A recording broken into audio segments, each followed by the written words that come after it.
Ready to move in premium triplex villas at Bachapalli APR projects. నిన్న జరిగిన జగన్మోహన్ రెడ్డి గారి convoy మీద జగన్మోహన్ రెడ్డి గారికి రాయి విసిరి ఆయన గాయపరచడం అనే దాని మీద తీవ్రంగా గుడివాడ తెలుగుదేశం పార్టీ తరఫున ఖండిస్తా ఉన్నాం. ఇది చాలా దుర్మార్గమైన చర్య. ఇలాంటి ప్రజాస్వామ్యంలో మంచిది కాదు. ఎవరు చేశారు అనేది కూడా తేల్చాల్సిన అవసరం ఉంది. తప్పకుండా వెంటనే తేల్చాలి. ఇంతమంది పోలీసులు ఉంటే అంతమంది పోలీసుల మధ్యలో ఎవరైనా రాయేసి కరెక్ట్గా జగన్మోహన్ రెడ్డి గారికి తగిలేట్టు కొడతాం అనేది అంత ఈజీ టాస్క్ కాదు. సో దీని మీద అర్జెంటుగా ఒక సిట్ వేసి అన్నా కానీ దీనికి ఎవరు వేసారనేది తేల్చాల్సిందిగా పోలీసు వారిని కోరుతా ఉన్నాం.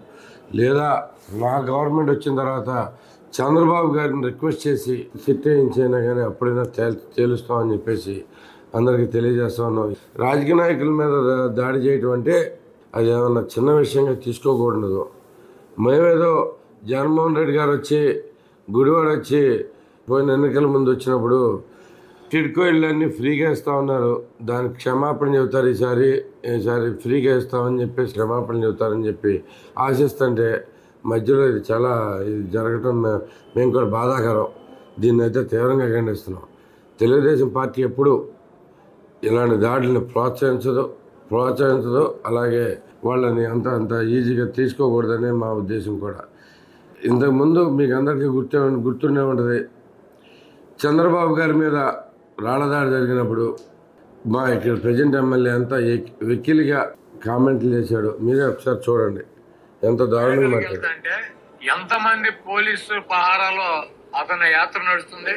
ఎవడో చీకట్లో రాయిసిరాడంటే ఈయన మీదకి ఈయన చంపేద్దామని చెప్పి ఇంత గులకరాయి. ఈయన పౌరమా పెట్ట గులకరాయి పెట్టి కొడితే పోటాకి ఎవడిసుడతాడు? పక్కింటి హీరోని తీసుకొచ్చి అదాలం ఎక్కాలని చూస్తున్నావు కాబట్టి నీ తాలూకు ఎవడు ఇసుకుంటాడు. ఆయన పార్టీ కార్యకర్తలతో గులకరాళ్ళు ఎంచుకోవటం. సో ఎంత దారుణంగా మాట్లాడతారు. ఇదే మాటలు మేము అనొచ్చు, చాలా ఈజీ కనబడటానికి. కానీ ఒకటి మాత్రం చెప్తున్నాం, ఎవరి మీదైనా రాళ్లదాడి జరగడం మాత్రం తీవ్రంగా గర్హనీయం. దాన్ని తీవ్రంగా ఖండిస్తున్నాం.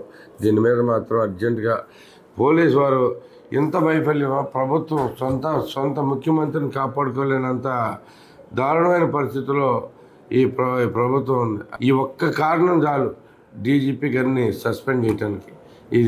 దీని మీద వెంటనే చర్యలు తీసుకోవాల్సిందిగా ఎలక్షన్ కమిషన్ కూడా కోరుతున్నాం. తప్పకుండా మీరంతా దీని మీద వెంటనే తీసుకోండి. ఈ పోలీస్ వైఫల్యంగా పరిగణించండి. వెంటనే యాక్షన్ తీసుకోమని చెప్పేసి కోరుతారు. చాలా సుమన్ టీవీలో మీ పర్సనల్ అండ్ బిజినెస్ ప్రమోషన్స్ కోసం కింది నెంబర్కి కాంటాక్ట్ చేయండి.